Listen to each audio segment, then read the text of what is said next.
యేసుక్రీస్తు ప్రభువు వారి కలువరి శిలువ కార్యము మానవుల పక్షముగా దేవుని మహాప్రేమకు నిలువెత్తు నిదర్శనం. యేసుక్రీస్తు ప్రభువు వారి శిలువ కార్యము దేవుని ప్రేమలో రెండు ప్రాముఖ్యమైన గుణాలను తెలుపుతుంది. ఒకటి, మానవుల పట్ల దేవునికి ఉన్న కరుణ. రెండు, మానవుల పట్ల దేవునికి ఉన్న కృప.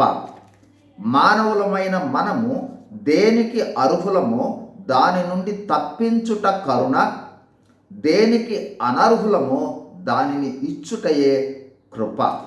మొదటిదిగా, మానవులమైన మనము పాపము చేత నరక శిక్షకు అర్హులము.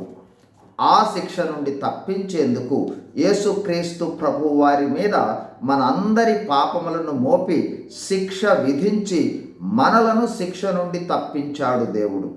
ఇది దేవుని కరుణ. రెండవదిగా, మనము దేనికి అర్హులము కాదో దానిని మానవులకు ఇచ్చుటయే కృప. మనము పాపముల వల్ల పరలోకానికి అర్హులము కాదు, అయితే ఆయన కృప చేత పరలోక భాగ్యాన్ని దయచేశాడు. ఈ రెండు అనుభవాలు రక్షణలో భాగము. రక్షణకు అవసరమైనది మన పాపములకు మనము పశ్చాత్తాపపడి యేసుక్రీస్తు ప్రభువు వారు చేసిన శిలువ కార్యాన్ని విశ్వసించడం ద్వారా రక్షింపబడతాము. రక్షణ ఉచితం, కేవలము విశ్వసిస్తే చాలు రక్షణ భాగ్యం. God bless you. Thank you.